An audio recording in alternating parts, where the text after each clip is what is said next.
Picture this. The alarm rings at 6 a.m. The world is already stirring. The first cars on the road, the faint sound of birds waking the sky. But the blanket, soft as velvet, feels like chains holding you down. You whisper to yourself, 5 more minutes. Yet 5 becomes 30, and already the day slips from your grasp. Marcus Aurelius, Emperor of Rome, knew this very struggle. Over 1800 years ago, he wrote in his Meditations, "At dawn, when you have trouble getting out of bed, tell yourself, I have to go to work as a human being. What do I have to complain of if I'm going to do what I was born for?" Think about it. Every bird outside your window, every bee in the hive, every ant in the colony, they are already moving. They fulfill their purpose without hesitation. And yet we, the most rational creatures of all, bargain with the sunrise. Modern research shows that nearly 65% of people hit the snooze button at least once in the morning. Not only does this waste time, it disrupts your sleep cycle, leaving you more tired. By resisting the morning, you're sabotaging your own energy. Marcus did not write for an audience. His words were private reminders to himself. A man leading an empire, yet wrestling with the same weight of the blanket that you and I know so well. He challenges us with this reflection. You love your nature, do you not? Then why do you not love to do what your nature demands? So here's a challenge for tomorrow. When your alarm rings, sit up immediately. Do not negotiate with your mind. Whisper to yourself Marcus's line, I was born to work as a human being. Then before you even touch your phone, write down one sentence. Today I will not waste the morning. Do this for 7 days. Research shows it takes about 66 days to form a habit. But the first week is the battlefield. Win those mornings and the rest of your days will shift. So when you feel that heavy comfort tomorrow, remember this. You were not born for bed. You were not born to sleep your life away. Like the bird that sings, like the bee that builds, like the ant that carries. You were born to rise. Now let's move to part 2, where Marcus reminds us of our true nature. Imagine waking up not in your bed, but in a Roman camp 2,000 years ago. Soldiers stir at dawn, armor clinking, the smell of fire and the steel heavy in the air, and their emperor, Marcus Aurelius, rises with them. He doesn't rise for luxury, he rises for duty. He writes, so you were born to feel nice, instead of doing things and experiencing them? Don't you see the plants, the birds, the ants, the spiders, the bees going about their work, each doing his part? Marcus challenges us with a radical question. What is your nature? Is it to lie under blankets, chasing warmth? Is it to gorge on food and chase fleeting pleasures? Number our nature is higher. He reminds us, you have power over your mind, not outside events. Realize this, and you will find strength to live, to act, to help, to create. That is human nature.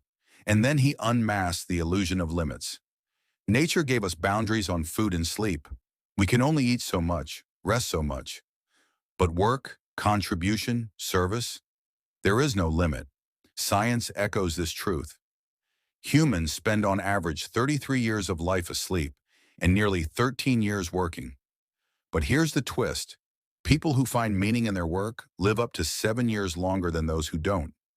Contribution is not just duty, it's a lifeline. Think of the scientist who spends nights in the lab, not for money, but because the cure might save millions. Think of the teacher who sacrifices weekends, shaping the next generation. They embody what Marcus calls us to embrace, to live for more than ourselves. Even today, statistics show that people who volunteer just 100 hours a year, about 2 hours a week, report higher happiness and lower depression. Purpose fuels life. So here's your challenge for this week. Write down one sentence that defines your nature. For example, my nature is to create and to teach. Each morning before work, ask yourself, how will I live this nature today? And at night, track your actions. Did they reflect your nature? This journaling practice mirrors Marcus's own. His meditations were simply his morning and evening check-ins with himself. So tomorrow, when the comfort of sleep whispers for you to stay, answer Marcus's question. What is your nature? And then live it. Because you were not born for warmth. You were born to rise, to act, to serve. Now in part 3, Marcus will challenge our pride asking whether we respect our own lives as much as artists respect their craft. Think about the artist at work. She forgets to eat, forgets to sleep, completely consumed by her creation. Or the dancer who rehearses until dawn, ignoring the body's cries for rest. Their devotion feels almost sacred. And Marcus Aurelius asks us a piercing question. Do they respect their craft more than you respect your own life? An artist would never abandon her painting halfway. A musician would not quit a symphony mid-performance. Yet how often do we abandon the canvas of our own lives? How often do we treat our duty, to live, to help, to act, as something less worthy than a song or a dance? Marcus reminds us, love the discipline you know and let it support you. Entrust everything willingly to the gods and then make yourself at home wherever you are. The discipline of life, living fully, acting with purpose, is a craft greater than any art. We admire athletes who push their bodies beyond limits. We praise scientists who sacrifice years for discovery. But when it comes to our own calling, helping a friend, finishing our work, serving society, we yield to laziness. Why? Because pride whispers, it's okay, tomorrow will come. But here's a sobering fact. The average human lifespan is about 73 years. That's only 26,645 days. How many of those will you give to hesitation? Every wasted day is one less brushstroke on the masterpiece of your life. Think of Viktor Frankl, the psychiatrist who survived Nazi concentration camps. In Man's Search for Meaning, he wrote, "Those who have a why to live can bear almost any how." His survival was not chance. It was devotion to a higher purpose, to finish his work and to help others find meaning. Marcus would challenge us with the same truth. Is not the duty to live fully, to serve, to create a just society, as worthy as the artist's painting or the dancer's performance? Shouldn't you respect your own life with the same discipline? So here's your challenge for this week. Identify one area of your life where you've been careless, maybe your health, your relationships, your craft. Write a short statement. I will respect this part of my life as an artist respects their work. Then dedicate 30 minutes each day to honor that part, without distraction, without excuses. Do this for 30 days and you will notice your pride shift, from empty self-indulgence to respect for your own existence. So tomorrow when you hesitate, ask yourself, would a painter leave her canvas blank? Would a dancer walk off stage? Then remember Marcus's challenge, respect your life. Love it enough to live it fully. Next, in part 4, we'll talk about transformation. The moment when rising from bed is no longer a burden, but an act of becoming who you were meant to be. Imagine this. The alarm rings tomorrow morning.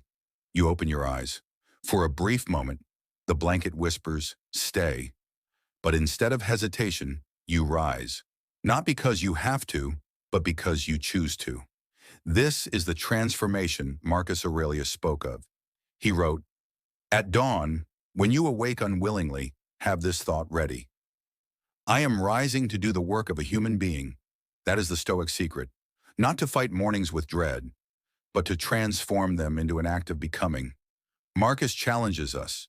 You were born to rise, not to lie down in comfort.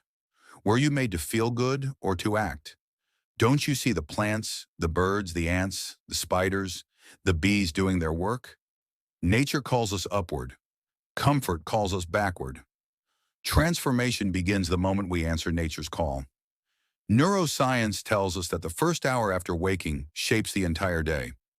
Researchers at Harvard found that people who begin their mornings with intentional action, exercise, journaling, or deep work, report 27% higher productivity and 20% lower stress. In other words, rising with purpose is not just philosophy, it is biology. When you rise with clarity, your brain releases dopamine and cortisol in balance, giving you energy and focus. Think of Benjamin Franklin. Each morning he asked himself, what good shall I do this day? That simple question turned mornings into missions. Or consider modern Navy SEALs, trained to wake before dawn. As Jocko Willink says, discipline equals freedom. The discipline of rising early becomes the freedom of a purposeful life. So here's your final challenge. Tomorrow morning when you wake, stand up immediately, no negotiation. Speak Marcus's reminder aloud. I rise to do the work of a human being.